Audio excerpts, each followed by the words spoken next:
Hello friends, welcome you all at our YouTube channel new academy. Class 10th mathematics के जो question papers थे 2024 के, उनको हम डिस्कस कर रहे थे और इसी डिस्कशन को कंटिन्यू करते हुए आज के इस वीडियो में हम मैथमेटिक्स स्टैंडर्ड का जो पेपर था, पेपर कोड आपको दे रखा है 34 का सेट 1, सेट 2 और सेट 3।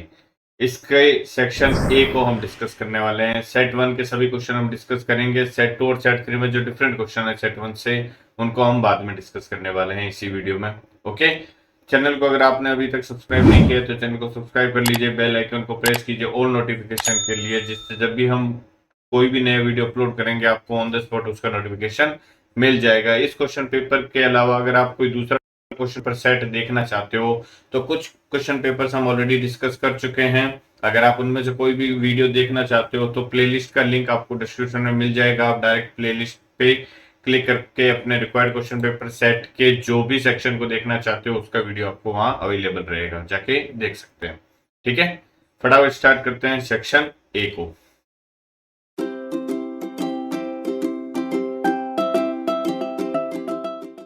जो सेक्शन ए होता है उसमें टोटल 20 नंबर ऑफ क्वेश्चंस होते हैं। ईच क्वेश्चन जो होता है वो 1 मार्क का होता है।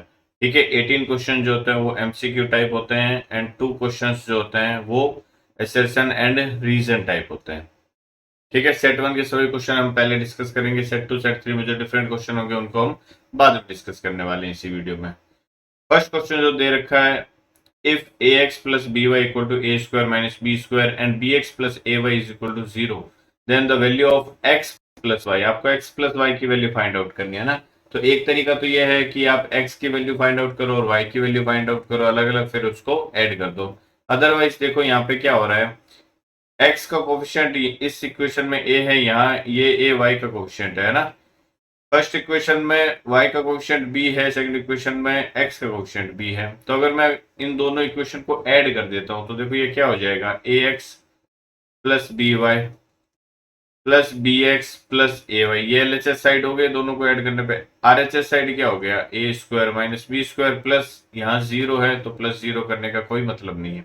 अब देखो ए एक्स और बी एक्स में से मैं x कॉमन ले लेता हूँ, हमारे पास में क्या बन जाएगा, a plus b plus similarly b y और ए वाई में से मैं y कॉमन ले लेता हूं, ये बन जाएगा b plus a is equal to a square minus b square को मैं क्या लिख दूं, a minus b into a plus b लिख देता हूं। ओके, अब a प्लस बी हो या b प्लस ए हो, बात तो एक ही है। तो a प्लस बी मैं ओवरऑल कॉमन ले लेता हूं, हमारे पास में क्या बन जाएगा यहाँ पे x plus y is equal to क्या हो जाएगा, a minus b into a plus b. A plus b दोनों साइड है, ये कैंसिल हो जाएगा। तो आपके पास में x प्लस वाई की वैल्यू क्या आ जाएगी, ultimately x plus y equal to आ जाएगा a माइनस बी। यही आपको फाइंड आउट करना था, मीन्स ऑप्शन सी जो होगा इसका करेक्ट आंसर होगा। Next question number 2, the HCF of two numbers 65 and 104 is 13. If LCM of 65 and 104 is 40x, then the value of x, आपको x की वैल्यू फाइंड आउट करनी है। तो आपने फर्स्ट चैप्टर में एक थ्योरम पढ़ी होगी कि दो नंबर का एलसीएम और एचसीएफ का जो प्रोडक्ट होता है वो उन दोनों नंबर के प्रोडक्ट के इक्वल होता है हमेशा। ओके, एलसीएम आपको दे रखा है कितना, 40x इंटू एचसीएफ आपको दे रखा है 13। दो नंबर दे रखे हैं 65 और 104, तो ये दोनों के प्रोडक्ट के इक्वल होगा। हमें x की वैल्यू फाइंड आउट करनी है, तो 40 और 13 जो है वो इसके डिवाइड में ले जाता हूं मैं। x इक्वल टू क्या आ जाएगा, 65 इंटू 104 डिवाइडेड बाय 40 इंटू 13। 13 से 65 कैंसिल हो जाएगा 5 टाइम्स, 5 से 40 कैंसिल हो जाएगा 8 टाइम्स, 8 से 104 कैंसिल हो जाएगा 8 टू ज़ा, ये 104 है ना। ओके, तो 8 1 ज़ा कितना हो गया, 8 2 4 आ गया, 8 3 ज़ा 24। मीन्स इसका जो आंसर आएगा वो क्या आ जाएगा, 13। मीन्स ऑप्शन बी जो होगा इसका करेक्ट आंसर हो जाएगा। Next question number 3, if a polynomial px is given by px equal to this, then the value of p1 and p4। तो आपको p1 एंड p4 की वैल्यू फाइंड आउट करनी है। तो p1 का मतलब क्या होता है, इस पोलिनोमियल में जहां जहां x आ रहा है उस x की जगह में क्या सब्स्टिट्यूट करना है, 1 सब्स्टिट्यूट करना है। तो p1 की वैल्यू मैं फाइंड आउट कर लेता हूँ, x की जगह 1 सब्स्टिट्यूट कर दिया, 1 स्क्वायर -5 टाइम्स ऑफ 1 प्लस 6 क्या आ जाएगा, सिंप्लीफाई करने पे ये आ गया 1 -5 प्लस 6, इसकी वैल्यू आ जाएगी 2, 6 प्लस 1 7 हो गया, -5 2 हो गया। ठीक है, P4 की अगर मैं वैल्यू फाइंड आउट करता हूं तो क्या हो जाएगा, ये 4 का स्क्वायर -5 टाइम्स 4 प्लस 6, 4 का स्क्वायर हो गया 16 -5 4 हो गया 20 प्लस 6, ये कितना आ गया देखो 16 प्लस 6 हो गया 22। ओके, और 22 -20 करूंगा तो ये आ गया 2। तो आपके पास में आंसर क्या आ गया, P1 प्लस P4 की वैल्यू आ गई 4 means 2 plus 2। Okay, I hope everyone is getting what I am doing right now.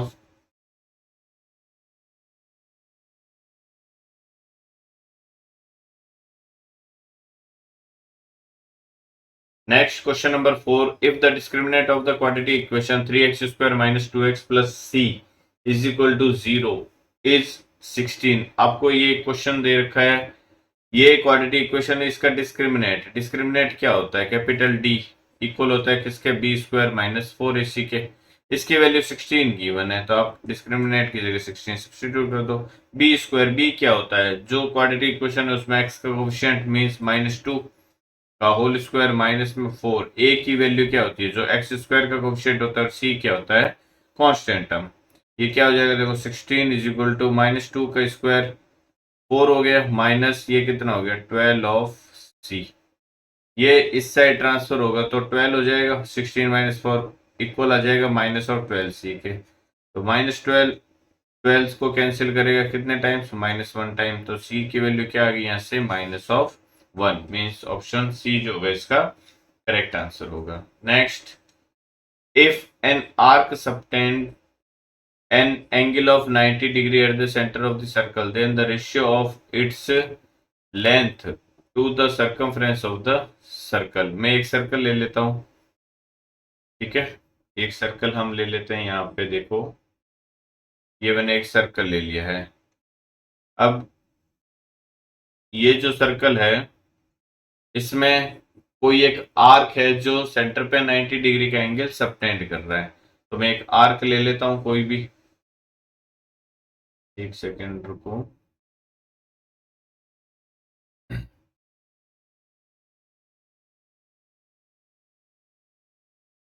Arc ले लेता हूं मैं, देखो किस तरीके से ये मैंने आर्क बना दिया। ये जो आर्क है ये वाला, ये जो है यहाँ सेंटर पे क्या फॉर्म कर रहा है, 90 डिग्री का एंगल फॉर्म कर रहा है, सेंटर मैंने ओ ले लिया। Okay, then the ratio of its length, तो इस आर्क की लेंथ आपको पता है कि लेंथ ऑफ आर्क जो होता है वो क्या होता है, थीटा अपॉन 360 इंटू 2πr होता है। ठीक है, then the ratio of its length to the circumference, इसका रेशियो और सर्कल के सर्कमफ्रेंस का रेशियो, सर्कल का सर्कमफ्रेंस क्या होता है 2πr के इक्वल होता है। ओके, तो ये 2πr और 2πr तो देखो कैंसिल हो जाएगा, थीटा कितना है यहाँ पे 90 अपॉन 360 रेशियो 1 आ जाएगा, ये 90 से 360 कैंसिल हो जाएगा 4 टाइम्स, तो इट मीन्स आपके पास में रेशियो क्या बन गया देखो 1/4 रेशियो 1। अब रेशियो में आपको पता है अगर आप एलसीएम लेते हो तो ये क्या हो जाएगा 1/4 हो जाएगा, और जो एलसीएम आया उसको आप नेग्लेक्ट कर देते हो, तो आपके पास में अल्टीमेटली रेशियो क्या आ गया 1/4 आ गया, मीन्स ऑप्शन बी जो होगा इसका करेक्ट आंसर होगा। Next, the area of the sector of a circle of radius 12 centimetre is 60 pi centimetre square, the central angle of this sector is. आपको पता है एरिया ऑफ सेक्टर जो होता है वो क्या होता है, area of sector always equal होता है theta upon 360 into pi r square के। ओके, इसकी वैल्यू आपको दे रखी है एरिया ऑफ सेक्टर की 60 पाई, मीन्स ये 60 ऑफ पाई की वैल्यू जो है वो इक्वल होगी किसके, theta upon 360 into pi into r square, r radius दे रखी है 12, तो ये आ गया 12 इंटू 12। हमें ये थीटा फाइंड आउट करना है यहाँ पे, है ना, ये वाला जो थीटा है इसकी वैल्यू फाइंड आउट करनी है, कर लेते हैं, कैंसिल आउट करते हैं। देखो 12 से 360 कैंसिल हो जाएगा, 30 टाइम्स 12 3 से कितना हो गया 36 हो गया ना, इस 12 से ये 60 कैंसिल हो जाएगा 5 टाइम्स। ओके, पाई से पाई कैंसिल हो जाएगा, तो थीटा की वैल्यू क्या आ जाएगी, देखो यहाँ 30 बच गया सिर्फ, राइट हैंड साइड में और लेफ्ट हैंड साइड में 5 बच गया। तो इसको यहाँ पे ट्रांसफर कर देंगे 30 को, तो थीटा की वैल्यू क्या आ जाएगी आपके पास में 5 × 30। 5 × 30 मीन्स ये आ जाएगा 150 डिग्री के इक्वल। ऑप्शन डी जो होगा इसका करेक्ट आंसर हो जाएगा। नेक्स्ट, इफ द डिफरेंस आपको दे रखा है, if the difference of mode and median of a data is 24। आपको गिवन क्या है, मोड माइनस मीडियन जो है वो गिवन है, और ये इक्वल दे रखा है किसके, 24 के। Then the difference of its median and mean, तो आपको मीडियन और मीन में डिफरेंस फाइंड आउट करना है। आपको इंपिरिकल फॉर्मूला आई थिंक पता होगा सबको, क्या होता है, जो मॉड की वैल्यू होती है वो इक्वल होती है 3 times of median -2 times of mean के, है ना। हमारे पास में वैल्यू देखो किसकी है, मॉड माइनस मीडियन की है, तो मॉड हमारे पास में है, यहाँ पे मीडियन 3 टाइम्स है, तो एक मीडियन को मैं क्या कर देता हूँ, LHS साइड भेज देता हूँ, तो ये हो जाएगा मॉड माइनस मीडियन। एक मीडियन को मैंने इस साइड भेज दिया, तो 2 टाइम्स मीडियन बच गया यहाँ पे, है ना, और -2 टाइम्स मीन बच गया। अब मॉड माइनस मीडियन की वैल्यू 24 गिवन है, तो ये आ गया 24 इज इक्वल टू 2, देखो यहाँ पे कॉमन आ गया, यहाँ पे क्या बन जाएगा, ये मीडियन माइनस मीन। और आई थिंक यही आपको फाइंड आउट करना है, मीडियन एंड मीन का डिफरेंस, मीन्स ये वाली क्वांटिटी आपको फाइंड आउट करनी है। तो ये 2 से ये 24 कैंसिल हो जाएगा 12 टाइम्स, तो मीडियन माइनस मीन की जो वैल्यू आएगी वो क्या आ जाएगी 12, मीन्स ऑप्शन ए जो होगा इसका करेक्ट आंसर होने वाला है। Question number 8, 2 dice are tossed simultaneously, 2 dice को एक साथ उछाल रहे हैं। The probability of getting odd numbers on both the dice, तो दोनों डाइस पे ऑड नंबर आना चाहिए। तो पहली बात तो ये बताओ कि दो डाइस को जब भी आप टॉस करोगे तो टोटल केसेस कितने बनेंगे हमेशा। एक डाइस को जब भी हम रोल करते हैं तो टोटल 6 केसेस बनते हैं, तो दो डाइस को अगर रोल करेंगे तो 6 की पावर 2 बन जाएगा, अगर 3 को करेंगे तो 6 की पावर 3 हो जाएगा, है ना। तो टोटल केसेस हमारे पास में तो कितने आ गए, 36 आ गए। हमारे फेवरेबल केसेस कौन कौन से होने वाले हैं, फेवरेबल केसेस वो केसेस होंगे जिसमें दोनों पे क्या आ जाए, ऑड आ जाए, है ना। तो दोनों पे ऑड कब कब आ सकता है, देखो पहले पे 1 आ गया, दूसरे पर भी 1 आ गया, पहले पे 1 दूसरे पे 3, पहले पे 1 दूसरे पे 5, 3 केसेस तो ये बन गए। नेक्स्ट फेवरेबल क्या हो सकता है, 2 वाला तो कोई भी नहीं बनेगा।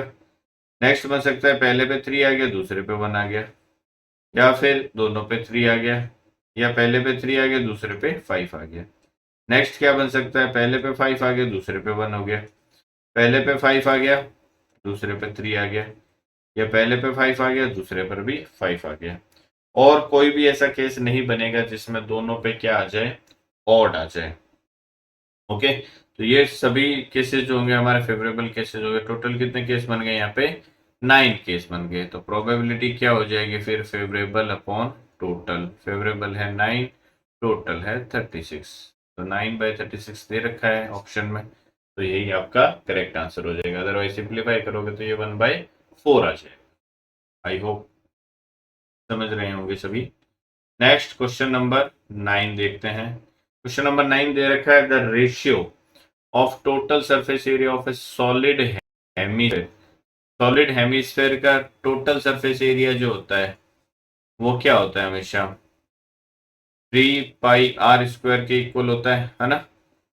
इसका रेशियो आपको फाइंड आउट करना है, the ratio of total surface area of a solid hemisphere to the square of its radius, इस हेमीस्फेयर की जो रेडियस है उसके स्क्वायर के साथ रेशियो फाइंड आउट करना है। It means 3πr² upon r² की आपको वैल्यू फाइंड आउट करनी है। ठीक है, ये रेशियो फाइंड आउट करना है, तो r² से r² कैंसिल हो गया, तो रेशियो क्या बन गया 3π/1, या फिर आप इसको 3π/1 भी बोल सकते हो। तो ऑप्शन सी जो होगा इसका करेक्ट आंसर होगा। Next, if sine theta equal to 1 दे रखा है, तो साइन थीटा 1 कहाँ होता है, जब थीटा इक्वल टू क्या हो जाए 90 डिग्री हो जाए, तो थीटा की वैल्यू आपको 90 डिग्री गिवन है।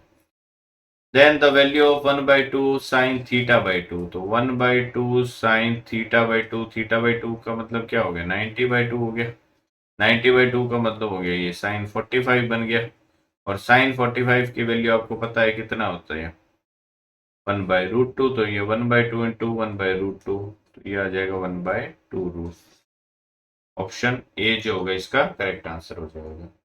Next question number 11, two lines are given to be parallel. The equation of one of these lines is this. The equation of the second line can be. ये कह रहे हैं second line की equation क्या हो सकती है। तो अगर दो लाइंस पैरेलल है तो उसके लिए आपको कंडीशन पता होनी चाहिए, a1/a2 की वैल्यू इक्वल होती है b1/b2 के, बट नॉट इक्वल होती है c1/c2 के। ये होती है पैरेलल लाइंस के लिए कंडीशन। तो आप देख लो a1/a2, a1 की वैल्यू 5 दे रखी है यहाँ पे, मैं अगर सिंप्लीफाई करूँ 5/a2 इज इक्वल टू होना चाहिए क्या, -3/b2, और इज नॉट इक्वल होना चाहिए -2/c2।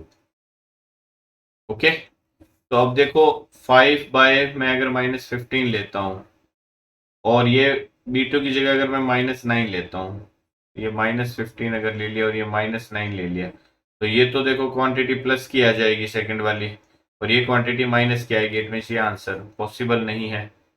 सिंपली देखो, अब इसमें एक चीज आप यहाँ से देख सकते हो कि ये टर्म पॉजिटिव है, ये टर्म नेगेटिव है, तो ऑब्वियस सी बात है जो भी आंसर होगा उसमें एक टर्म पॉजिटिव होगी, एक टर्म नेगेटिव होगी, तभी जो है वो दोनों का साइन सेम हो पाएगा, a1/a2 का और b1/b2 का, है ना।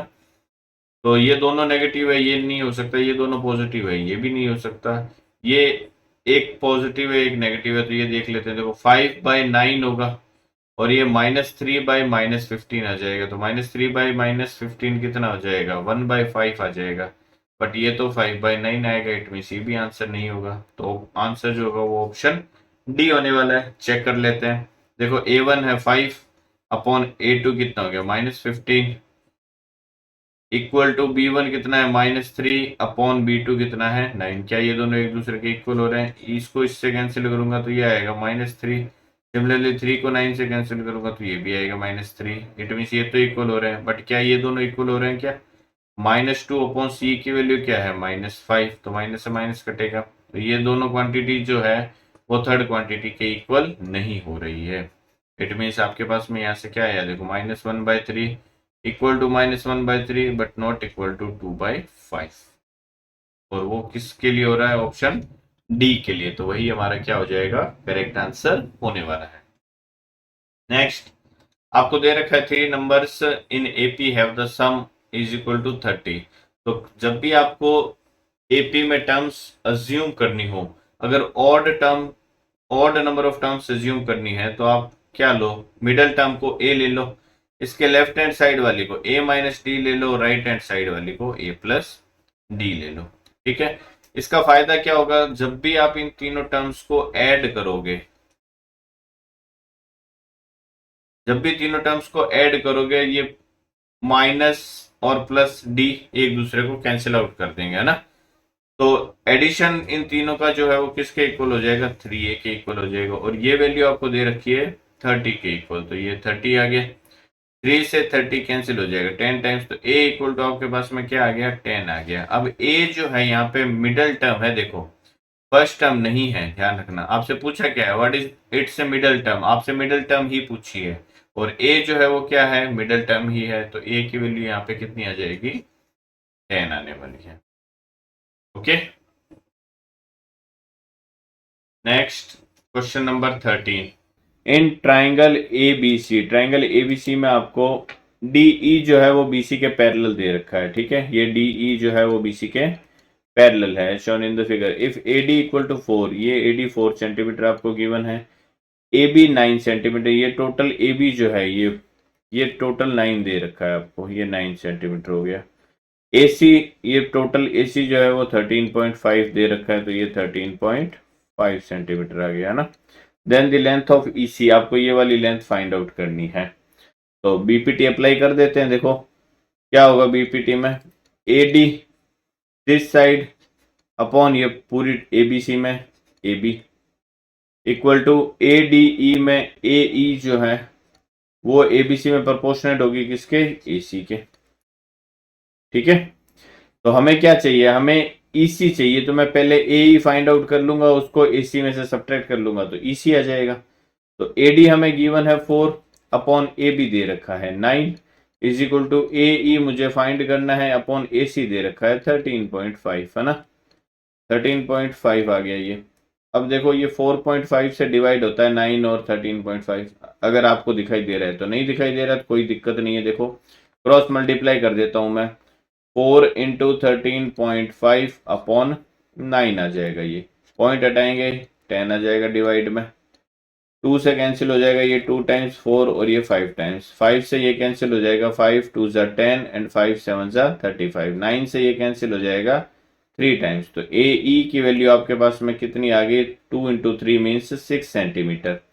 ए ई की वैल्यू आपके पास में 6 सेंटीमीटर आ गई है। आपको क्या फाइंड करना है, ई सी फाइंड करना है। तो ई सी इज इक्वल टू क्या हो जाएगा, ए सी माइनस ए ई। ए सी क्या दे रखा है आपको 13.5 माइनस ए क्या हो जाएगा 6, तो ये आ जाएगा आपके पास में 7.5 सेंटीमीटर। ऑप्शन बी जो होगा वो इसका करेक्ट आंसर होने वाला है। Next, at some point of the day the length of the shadow of a tower is equal to its height. कोई एक टावर है, इसकी हाइट जो है उसी हाइट की शेडो यहाँ पे बन रही है, ये हमें क्वेश्चन में दे रखा है। इस टावर की जो शेडो बन रही है इसकी टावर की हाइट के इक्वल होता है, ये 90 डिग्री बनेगा। आपको बताना है कि ये जो एंगल ऑफ एलिवेशन बन रहा है यहाँ पे ये कितना आएगा, ठीक है। ये इस तरीके से एंगल ऑफ एलिवेशन थीटा। तो आपके पास में परपेंडिकुलर है, आपके पास में बेस है, तो परपेंडिकुलर और बेस कौन से ट्रिग्नोमेट्रिक रेशियो में यूज होगा, tan थीटा में। दोनों एच दे रखा है तो एच एच कैंसिल हो जाएगा, 1 आ जाएगा। tan थीटा की वैल्यू 1 कहाँ होती है, जब थीटा 45 डिग्री हो जाता है। मीन्स ऑप्शन बी जो होगा इसका करेक्ट आंसर हो जाएगा। Next question number 15, in the given figure A B and A C, in the given figure A B and A C are tangents to the circle. A B और A सी जो है वो किसी circle की tangent है, तो external points जो भी टेंजेंट ड्रॉ करते हैं उनकी लेंथ क्या होती है, इक्वल होती है। इट मींस जितनी ए बी होगी उतनी ए सी होने वाली है। If triangle A B C 42 degree, A B C जो है 42 डिग्री गिवन है, then the measure of angle B A C. ये बी ए सी आपको ये वाला एंगल फाइंड आउट करना है। तो एक चीज बताइए मुझे, ये ट्राइंगल ए बी सी जो है वो कैसा ट्राइंगल है, आइसोसेलेस ट्राइंगल है, बिकॉज ये दोनों साइड जो है वो एक दूसरे के इक्वल है। तो अगर ये दोनों साइड एक दूसरे के इक्वल है तो इनके अपोजिट बनने वाले एंगल भी इक्वल होंगे। इट मीन्स इसके अपोजिट अगर 42 बन रहा है तो इस ए बी के अपोजिट भी यहाँ कितना बनेगा, 42 डिग्री बनने वाला है। ओके, अब ट्राइंगल एबीसी के तीनों एंगल का सम कितना होगा, 180 डिग्री होगा। इट मीन्स अगर मुझे angle B A C find out करना है तो मैं 180 में से ये दोनों एंगल क्या कर दूं, सब्ट्रैक्ट कर देता हूँ, 42 और 42, ठीक है। तो ये 180 में से सब्ट्रैक्ट अपने को क्या करना है, अल्टीमेटली 84 डिग्री को सब्ट्रैक्ट करना है, तो ये आ जाएगा 96 degree. Okay, means option A जो होगा इसका करेक्ट आंसर होने वाला है।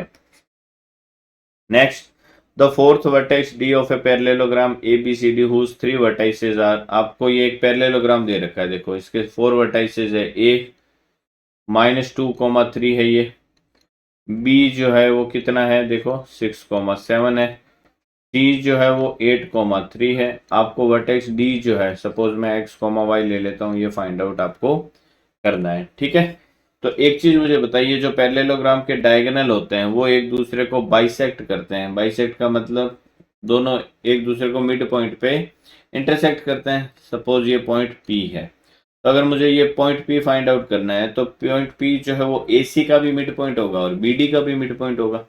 ओके, इट मीन्स अगर मैं ए सी का मिड पॉइंट निकालता हूँ तो क्या होता है, देखो पी जो आएगा, पी के कोऑर्डिनेट क्या आ जाएंगे, देखो इसको हटा देता हूँ मैं, पॉइंट पी के जो कोऑर्डिनेट आएंगे वो क्या आएंगे, मिड पॉइंट क्या होती है x1 + x2/2 means -2 + 8/2, 3 + 3/2 means y1 + y2/2। ये आ गया पॉइंट पी। तो पॉइंट पी को मैं सिंप्लीफाई करता हूँ तो ये देखो 6/2 मीन्स ये 3 आ गया, ये भी 6/2, ये भी 3 आ गया।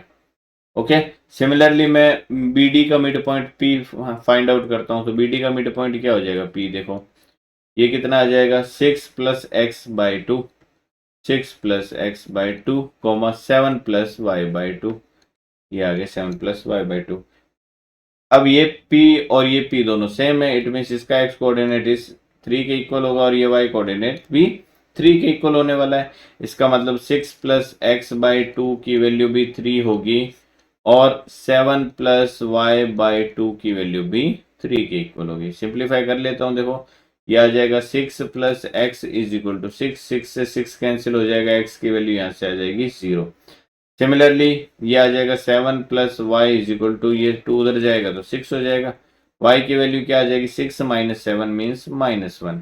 इसका मतलब x की वैल्यू आ गई 0, y की वैल्यू आ गई -1। तो ये जो हमारा कोऑर्डिनेट d है ये क्या हो गया, देखो 0, -1, और यही हमारा क्या होगा, आंसर होगा 0, -1 means option B.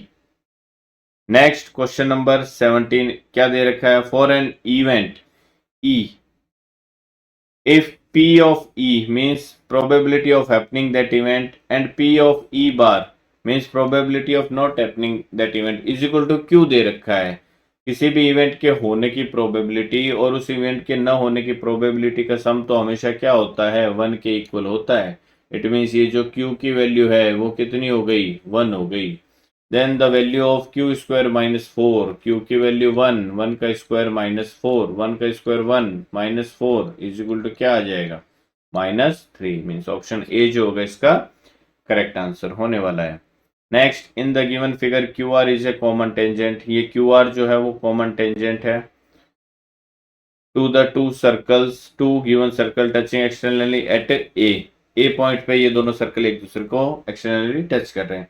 The tangents at A meets Q R at P, ये जो टेंजेंट है ये क्यू आर को पी पे मिलती है। If A P equal to 4.2, ये ए पी जो है वो आपको 4.2 सेंटीमीटर गिवन है। Then the length of Q R, तो आपको इस क्यू आर की लेंथ फाइंड आउट करनी है। तो एक चीज मुझे बताइए कि किसी भी सर्कल के एक्सटर्नल पॉइंट से आप जो भी टेंजेंट ड्रॉ करते हो उनकी लेंथ ऑलवेज क्या होती है, इक्वल होती है। इट मीन्स अगर पॉइंट पी से इस सर्कल पे टेंजेंट ड्रॉ करता हूं तो ये पी ए और पी क्यू जो है वो बनेगी और वो दोनों लेंथ में क्या होगी, इक्वल होगी। इट मीन्स अगर पी ए 4.2 है तो ये पी क्यू भी 4.2 सेंटीमीटर होगा।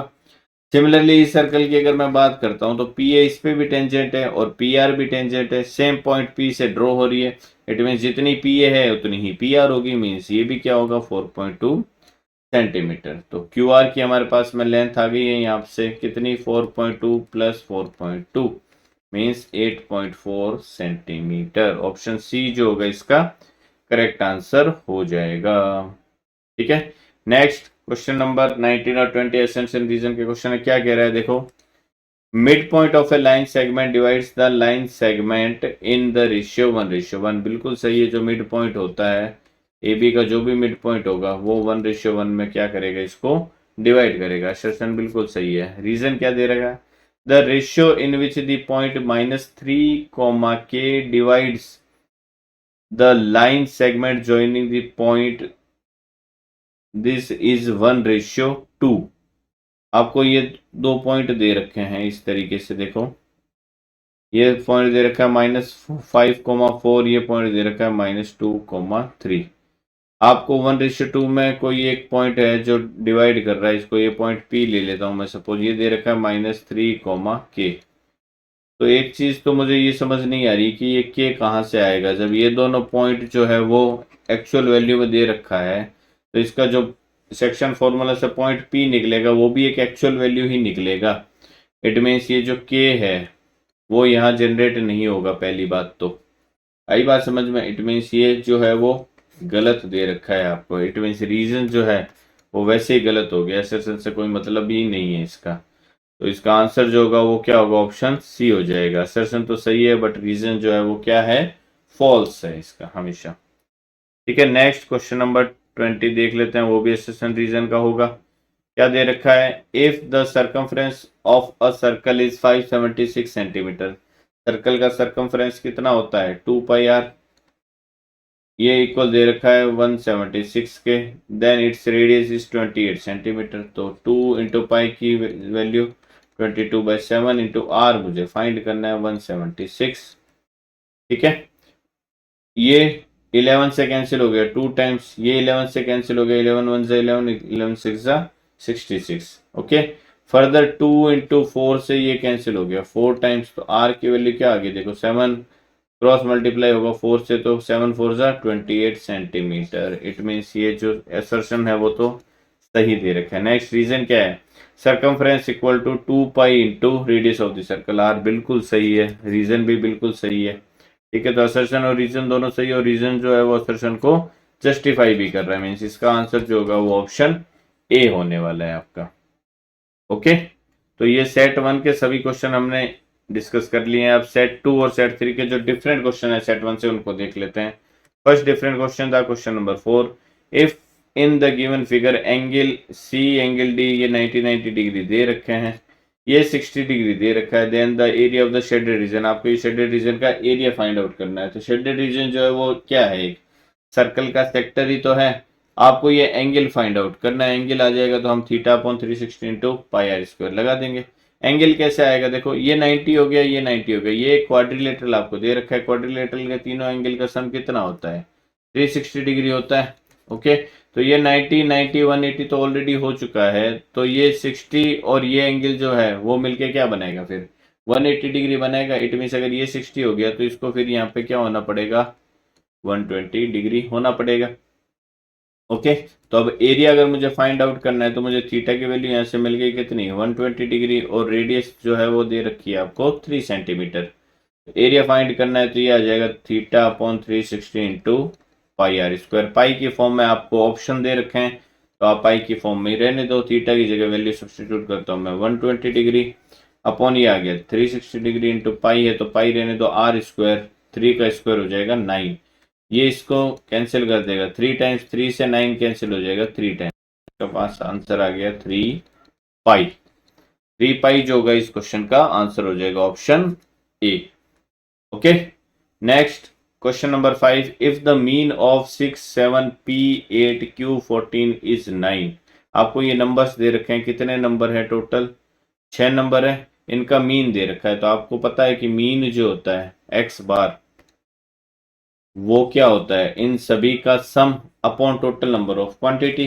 तो सभी का सम मैं कर लेता हूँ 6 + 7 + P + 8 + Q + 14 डिवाइड बाय कितनी क्वांटिटी है ये 6, और ये इक्वल दे रखा है किसके 9 के इक्वल है ना।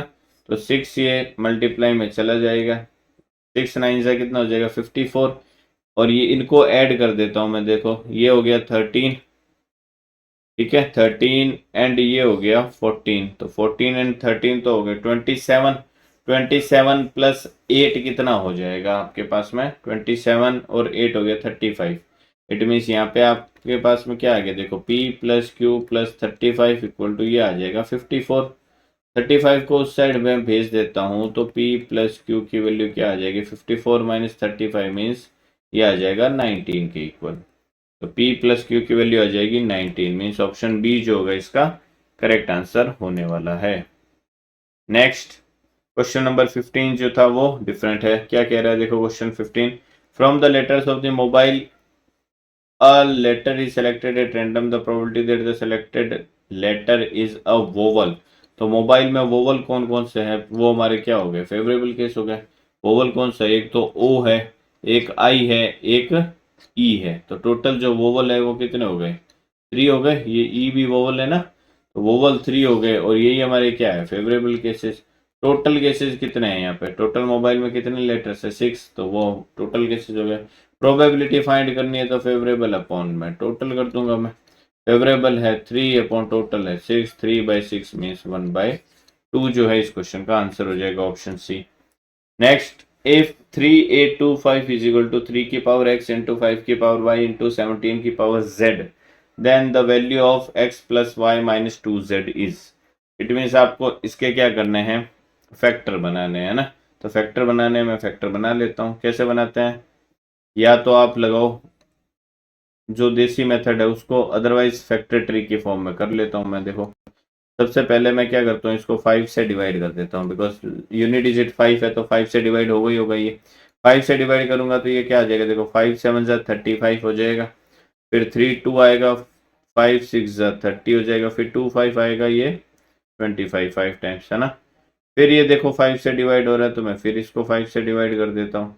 5 से डिवाइड करूंगा तो 5 वन ज़ा 5, 2 6 आएगा, 5 5 ज़ा 25, 1 5 आएगा, 5 3 ज़ा 15।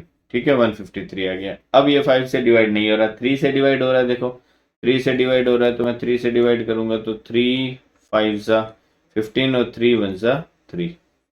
ओके, फिर 3 से डिवाइड हो रहा है, देखो ये आ जाएगा 17 टाइम्स, और 17 से लास्ट में डिवाइड होगा तो ये आ जाएगा 1।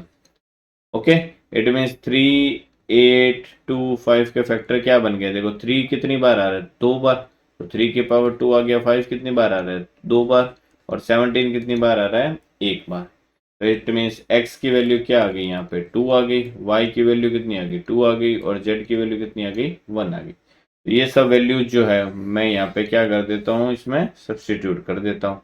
x की वैल्यू 2 प्लस y की वैल्यू 2 माइनस में 2 टाइम्स z की वैल्यू 1। तो ये क्या आ जाएगा? देखो ये 2 बनेगा, ये इस 2 को कैंसिल कर देगा, तो अल्टीमेटली आपके पास में आंसर क्या बच जाएगा? 2। मीन्स ऑप्शन सी जो होगा इसका करेक्ट आंसर रहने वाला है।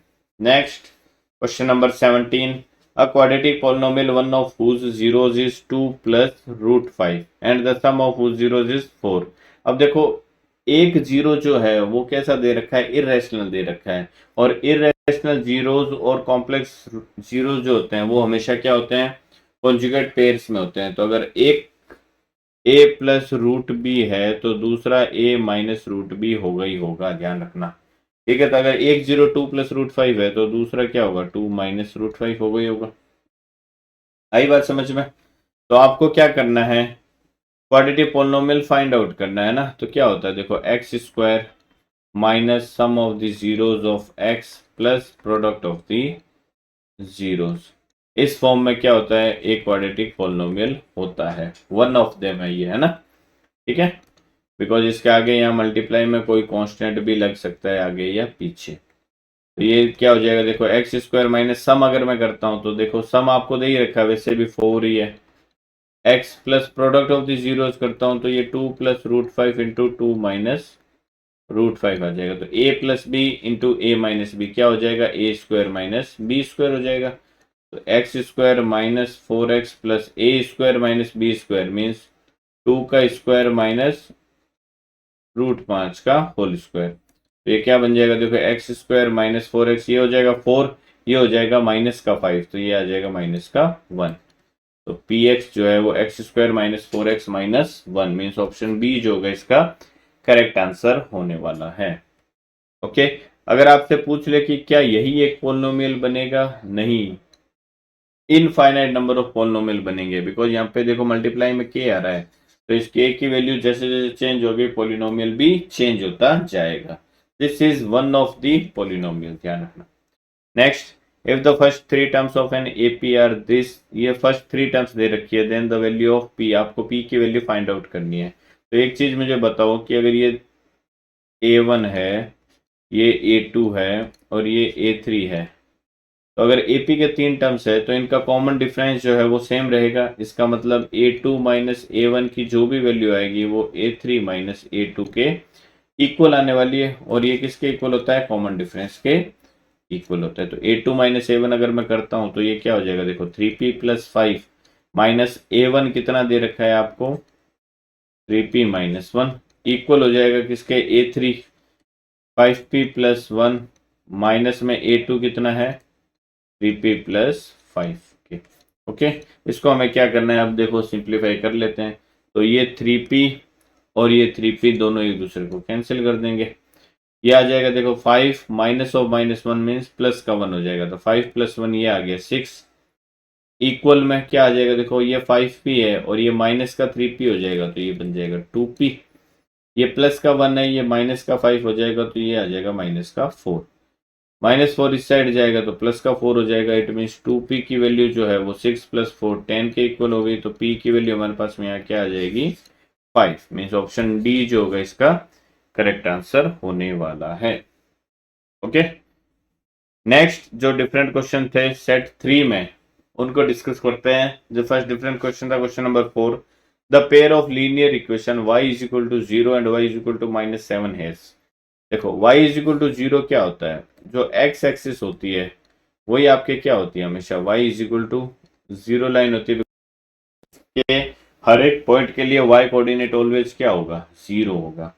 Similarly y is equal to -7, y is equal to -7 कहाँ पे होगा, यहाँ ये कोई लाइन होगी जिस लाइन पे हर एक पॉइंट पे y की वैल्यू हमेशा क्या होगी, -7 होगी। x की वैल्यू चेंज हो सकती है, y की वैल्यू हमेशा सेम रहेगी। आई बात समझ में। y इक्वल टू कॉन्स्टेंट है कुछ, तो y इक्वल टू कॉन्स्टेंट वाली लाइन हमेशा क्या होती है, पैरेलल टू x एक्सिस होती है। Similarly x equal to constant अगर मैं लेता हूं तो वो लाइन हमेशा क्या होती है, y एक्सिस के पैरेलल होती है। तो एक लाइन आपको ये दे रखी है और एक लाइन ये दे रखी है, तो ये दोनों लाइन एक दूसरे के पैरेलल है और पैरेलल लाइंस का कभी भी कोई भी सॉल्यूशन नहीं निकलता। इट मींस इसका आंसर जो होगा वो क्या हो जाएगा, ऑप्शन डी होगा। बिकॉज पैरेलल लाइन कभी भी एक दूसरे को इंटरसेक्ट नहीं करेगी और जब तक इंटरसेक्ट नहीं करेगी तो वहां से सॉल्यूशन हमें नहीं मिलने वाला।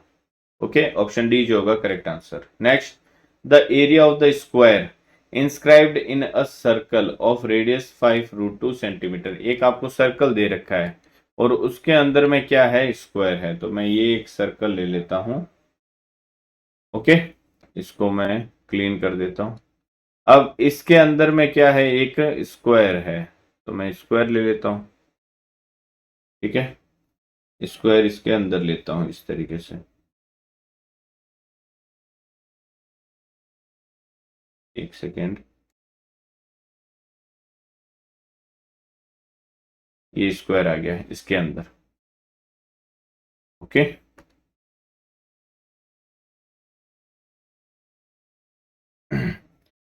आपको क्या करना है, देखो इसमें, एक सेकेंड रुको, ये सर्कल के अंदर आ गया स्क्वायर। आपको क्या देखा, the area of the square inscribed in a circle of radius. आपको इस सर्कल की रेडियस दे रखी है। तो एक चीज मुझे बताओ कि ये जो सर्कल का डायामीटर है, क्या वो इस स्क्वायर का डायगोनल नहीं हो जाएगा। ये सर्कल का डायामीटर मैंने ले लिया, क्या ये सर्कल का डायामीटर जो है वो स्क्वायर का क्या होगा, एक डायगोनल हो जाएगा। ओके, तो अगर रेडियस जो है वो 5√2 दे रखी है तो डायमीटर क्या हो जाएगा, फिर 2 टाइम्स रेडियस। इट मीन्स 5 2 जा, ये 10√2 आ जाएगा। ओके, और अगर इस सर्कल की एक साइड सपोज मैं स्मॉल ए ले लेता हूं, ये भी स्मॉल ए होगा, फिर स्क्वायर, सॉरी स्क्वायर की एक साइड ए ले लेता हूं तो ये भी ए होगा। तो इसका जो डायगोनल होता है वो क्या होता है, फिर √2 ए के इक्वल होता है। इट मीन्स ये जो डायगोनल है ये इस डायमीटर के इक्वल होगा। इट मीन्स मैं ये कह सकता हूँ कि √2 ए की वैल्यू जो है वो 10√2 के इक्वल होगी। तो √2 से √2 कैंसिल हो गया, तो ए इक्वल टू क्या आ गया आपके पास में, 10 सेंटीमीटर। इसका मतलब इस स्क्वायर की साइड आ गई आपके पास में। अगर स्क्वायर की साइड आ गई तो फिर आपके पास में एरिया आ जाएगा। एरिया ऑफ स्क्वायर क्या होने वाला है, साइड का स्क्वायर। साइड कितनी आ गई आपके पास में, 10। तो 10 का स्क्वायर मीन्स 100 सेंटीमीटर स्क्वायर इसका आंसर हो जाएगा। मीन्स ऑप्शन बी जो होगा इसका करेक्ट आंसर होने वाला है। Okay, next question number 8। Two identical solid cubes of side a are joined end to end. आपको क्या दे रखा है, देखो दो जो है आइडेंटिकल क्यूब जिनकी साइड सेम है उनको क्या कर दिया, एंड टू एंड ज्वाइन कर दिया है। ओके, तो मैं यहाँ पे देखो क्यूब लेने की कोशिश करता हूं। हमारे पास में क्यूब है क्या, एक सेकेंड रुकना, देखो क्यूब मिल गया। ये एक क्यूब है आपके पास में, ठीक है। सिमिलरली एक क्यूब और है आपके पास में, तो मैं इसी को क्या कर लेता हूँ, कॉपी कर लेता हूँ यहाँ से। ठीक है, यहाँ से मैं इसको कॉपी कर लेता हूँ देखो, और पेस्ट कर देता हूँ इसके पास में। तो ये क्या कर दिया, देखो इस तरीके से इन दोनों क्यूब को एक दूसरे को जोड़ दिया है। ये देखो ऐसे, आई बात समझ में। तो अगर दो क्यूब को ऐड कर दिया है या जोड़ दिया है साइड बाय साइड, तो अब ये जो रिजल्टेंट बना है ये क्या बन गया, एक क्यूबॉइड बन गया है। ठीक है, साइड अगर पहले इसकी ए थी तो ये भी ए रहेगा, ये जो विड्थ है वो ए रहेगी और हाइट भी ए रहेगी। सिर्फ चेंज किस में आएगा, अब ये जो क्यूबॉइड बना है इसकी जो बेस है या लेंथ है वो अब क्या हो गई है ओवरऑल, ये देखो कितनी हो गई, 2a हो गई है। ठीक है, क्यूबॉइड बन गया है। हमें क्या फाइंड आउट करना है, the total surface area of the resulting cuboid. तो टोटल सरफेस एरिया जो होता है वो किसके इक्वल होता है, 2 times length into width plus width into height plus height into length के इक्वल होता है। सब्सटीट्यूट करनी है वैल्यू, ट्वाइस इंटू लेंथ कितनी होगी इसकी, 2a होगी, इंटू विड्थ कितनी है a, plus a into a हो गया, plus a height into 2a क्या होगी, लेंथ होगी। सिंप्लीफाई करेंगे 2 टाइम्स ये देखो कि क्या आ जाएगा, 2a स्क्वायर प्लस में ये क्या आ गया, a स्क्वायर प्लस में ये क्या आ जाएगा फिर से 2a स्क्वायर। तो 2a square 2a square 4a square plus a square 5a square into 2 होगा तो क्या हो जाएगा, ये 10a square. Means option B जो होगा इसका करेक्ट आंसर हो जाएगा। Okay, next, the probability of throwing a number greater than 2 with a fair die. जब भी फेयर डाई को आप उछालते हो तो टोटल आउटकम्स क्या आते हैं, 1 2 3 4 5 एंड 6 आते हैं। हमें क्या चाहिए, number greater than 2, means favourable case हमारे क्या हो गए, 2 से बड़े वाले नंबर, मीन्स ये सारे नंबर हमारे क्या हो गए, फेवरेबल हो गए। मीन्स 3 4 5 6 में हमारे क्या हो गए, फेवरेबल नंबर। टोटल फेवरेबल 4 हो गए और टोटल केसेस कितने बन रहे हैं, 6 बन रहे हैं। प्रोबेबिलिटी फाइंड करनी है तो क्या हो जाएगा, favourable upon total, favourable 4 total 6, cancel करेंगे 2/3, आंसर आ जाएगा option A. Next, if y is equal to 1 is one of the solutions, अगर y is equal to 1 one of the solution दे रखा है आपको इस क्वाड्रेटिक इक्वेशन का, then the value of p, तो आपको p की वैल्यू फाइंड आउट करनी है। ठीक है, अब y इक्वल टू 1 अगर इस क्वाड्रेटिक का एक सॉल्यूशन है तो y इक्वल टू 1 इस क्वाड्रेटिक को क्या करेगा, सेटिस्फाई करेगा। इट मीन्स इसमें जहां भी y है उसकी जगह मैं 1 सब्सटीट्यूट कर सकता हूं, तो p into 1 plus 3 is equal to 0 हो जाएगा। तो ये आ गया p plus p plus 3 is equal to 0, तो 2p इज इक्वल टू -3 हो गया। p की वैल्यू क्या आ गई, -3/2, मीन्स ऑप्शन सी जो होगा इसका करेक्ट आंसर हो जाएगा। Next, the value of theta for which 2 sin square theta is equal to 1/2। तो आपको थीटा की वैल्यू फाइंड आउट करनी है तो सबसे पहले तो इस 2 को यहाँ डिवाइड में भेज दो, तो यहाँ से आपके पास में क्या आ जाएगा, sin square theta is equal to 1/4। दोनों तरफ अगर मैं स्क्वायर रूट ले लेता हूं तो sine theta is equal to क्या आ जाएगा, ये प्लस माइनस स्क्वायर रूट के अंदर 4, ये आ जाएगा +-1/2। अब आपको देखो थीटा की वैल्यू क्या रखनी है, 0 से लेकर 90 डिग्री रखनी है, मीन्स फर्स्ट क्वाड्रेंट है। तो फर्स्ट क्वाड्रेंट में तो सभी ट्रिग्नोमेट्री रेशियो क्या होते हैं, पॉजिटिव होते हैं, तो साइन थीटा भी पॉजिटिव होगा। देयरफॉर मैं क्या लूंगा, साइन थीटा की वैल्यू 1/2 लूंगा। तो साइन थीटा 1/2 कहाँ होता है, जब थीटा की वैल्यू क्या हो जाती है, 30 डिग्री। मीन्स ऑप्शन ए जो होगा इसका करेक्ट आंसर होने वाला है। ओके, तो इस तरीके से जो ये पेपर था हमारा मैथमेटिक्स स्टैंडर्ड का पेपर था, पेपर कोड था इसका कितना, 34 का सेट 1 सेट 2 और सेट 3, उसको हमने इस वीडियो में डिस्कस किया है। आने वाले वीडियोस में बाकी के जो सेक्शन है उनको भी हम डिस्कस करने वाले हैं। अगर आप चाहते हैं कि वो वीडियोस आपसे मिस ना हो तो चैनल को सब्सक्राइब करना ना भूलें, बेल आइकन को प्रेस करें ऑल नोटिफिकेशन के लिए, जिससे जब भी वो वीडियोस हम अपलोड करेंगे आपको ऑन द स्पॉट उनका नोटिफिकेशन मिल जाएगा। इस वीडियो में बस इतना ही, मिलते हैं हमारे नेक्स्ट वीडियो में। Till then bye bye and take care.